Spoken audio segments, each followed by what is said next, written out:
Donc bonjour à tous, dans cette vidéo nous allons voir les boucles donc avec Python et nous allons voir plus précisément la boucle for. C'est parti. Alors voici un exemple très simple de la boucle for. Alors comme on va pouvoir le voir dans quelques instants, les boucles sont très utilisées et très utiles lorsqu'on fera notre code en Python. Donc vous avez plusieurs parties de la boucle for qui sont obligatoires. Donc vous avez bien sûr le mot-clé for et le mot-clé in qui sont obligatoires. Donc le mot objet qui est ici réfère en fait simplement à une variable qui va pouvoir être appelée à tout moment dans votre code, donc dans votre boucle, et qu'on va utiliser comme point de départ pour en fait les objets qui seront itérables. Donc les objets itérables sont en fait une collection de plusieurs objets qu'on va pouvoir en fait itérer à travers. Donc on va pouvoir traverser avec la boucle et qu'on va pouvoir appeler plusieurs fois en fait.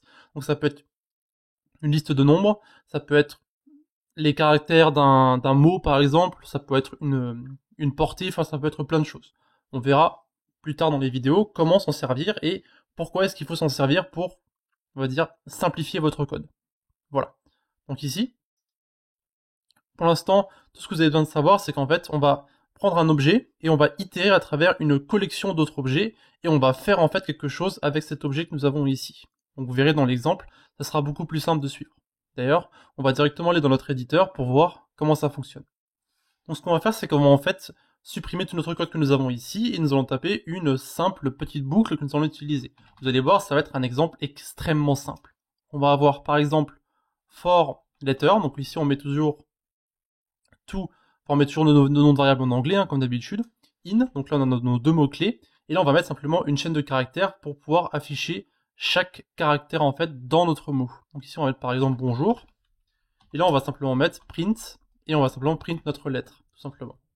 Ici vous allez voir que lorsque je vais lancer mon fichier, ça va en fait afficher, donc vous pouvez voir ici, ça va en fait afficher toutes les lettres une par une. Donc vous avez B, O, N, G, O, U, R, chaque lettre. Et vous pouvez essayer de faire ça avec n'importe quel mot, vous pouvez par exemple Alex avec un majuscule, vous allez voir que si vous rappelez votre fichier, ça va remplir en fait chaque lettre. Et vous pouvez en fait n'importe quoi ici, hein. Vous pouvez faire ce que vous voulez. Vous pouvez par exemple mettre une range, donc on va mettre par exemple pour X, on va mettre une range, on va mettre range 1,5, et on va print simplement X ici.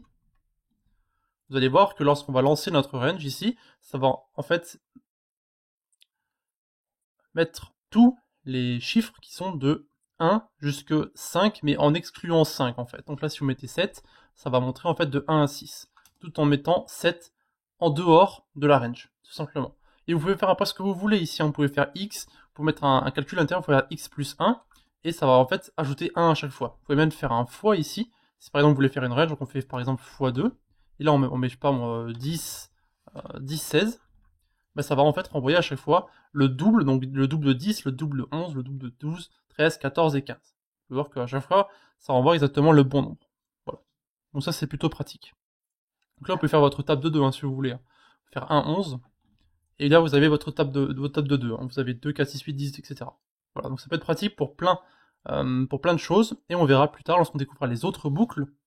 Donc voilà, c'est surtout pour notre petite vidéo sur les boucles Python, donc les introductions, donc c'était des exemples très simples, on va voir des exemples qui seront beaucoup plus compliqués plus tard dans les vidéos, et on verra justement comment ça fonctionne, et comment est-ce qu'on aurait pu marquer en fait notre code si on n'avait pas utilisé les boucles. Vous verrez qu'en fait, un code qui n'utilise pas les boucles, c'est un code qui est très répétitif, et ça c'est pas très bon. Voilà, donc si vous avez une question à poser, encore une fois, vous avez les commentaires YouTube, vous avez le Discord, vous pouvez poser une question, on vous répondra si quelqu'un a la réponse, autrement, on vous répondra pas. Voilà. Et si personne ne vous répond et que je ne vois pas la question, envoyez-moi simplement un message en privé et on verra ce qu'on pourra faire. Voilà. Donc, ça sera tout pour cette petite vidéo encore une fois. Donc, on se voit dans la prochaine. C'était Alex et je vous souhaite une bonne journée. De plus, n'hésitez pas à visiter nos différents réseaux, donc eux aussi dans la description, Discord, notre blog, Facebook, Twitter, Google+, etc.